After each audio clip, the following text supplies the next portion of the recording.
Hello all, నేను మీ CA Krishna Niddana. Welcome back to layman's tax guide. As a business మ్యాన్గా మనకి రీసెంట్గా జిఎస్టీ పర్చేజెస్పై మీరు హైయెస్ట్ జిఎస్టీ రేట్ని పేమెంట్ చేస్తున్నారు. కానీ 22 సెప్టెంబర్ నుంచి మనకు వచ్చిన రేట్ డిఫరెన్సెస్ ద్వారా మీరు సేల్స్పై తక్కువ జిఎస్టీ రేట్ని కలెక్ట్ చేస్తారు. దీనికి సంబంధించి ఈ డిఫరెన్స్ అమౌంట్ని మీరు జిఎస్టీ రిఫండ్గా క్లెయిమ్ చేయొచ్చా లేదా అని చూస్తున్నారా? ఆ డౌట్స్ ఉన్నట్లయితే ఈ వీడియో మీకోసం. ఫస్ట్ ఆఫ్ ఆల్, అసలు జిఎస్టీలో ఏ కేసెస్లో మనకి పర్చేజెస్పై పేమెంట్ చేసిన జిఎస్టీని రిఫండ్గా ఇస్తారో చూద్దాం. ఫస్ట్ కేసులో మీకు జీరో రేటెడ్ సప్లైస్ అంటారు. అంటే మనం ఇండియా నుంచి వేరే కంట్రీకి ఏదైనా గూడ్స్ అనేవి ఆర్ సర్వీసెస్ అనేవి ఎక్స్పోర్ట్ చేస్తున్నట్లయితే ఏదైతే ఆ ఎక్స్పోర్ట్స్కి సంబంధించి మీరు పర్చేజెస్ ఏవైతే ఉంటాయో వాటిపై మీరు పేమెంట్ చేసిన జిఎస్టీని రిఫండ్గా మీరు క్లెయిమ్ చేయొచ్చు.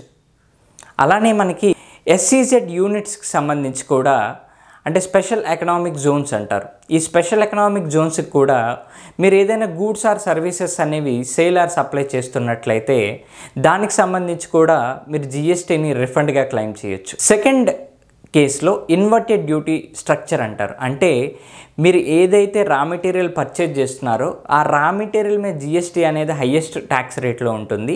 ఆ రా మెటీరియల్ని యూజ్ చేసుకొని ఏదైతే మీరు ఫినిష్డ్ గూడ్స్ అనేది ప్రొడ్యూస్ చేశారో ఆ ఫినిష్డ్ గూడ్స్పై మీకు జిఎస్టీ రేట్ అనేది తక్కువగా ఉంటుంది. సో ఈ డిఫరెన్స్ అమౌంట్ని మీరు జిఎస్టీ రిఫండ్గా క్లెయిమ్ చేయొచ్చు. ఫర్ ఎగ్జాంపుల్, మీరు ఐరన్ క్యాస్ట్ అనేది తీసుకుంటే ఓవరాల్గా మీకు జిఎస్టీ రేట్ అనేది 18% ఉంటుంది. ఆ ఐరన్ క్యాస్ట్ని రా మెటీరియల్గా యూజ్ చేసుకొని మనం కిచెన్లో యూజ్ చేసే నాన్ స్టిక్ దోశ ప్యాన్స్ అనేవి మీరు ప్రొడ్యూస్ చేయవచ్చు. ఆ ఫినిష్డ్ గుడ్ ఏదైతే దోశ ప్యాన్స్ అనేవి ఉంటాయో వాటిపై మీకు 12% అనేది జిఎస్టీ రేట్.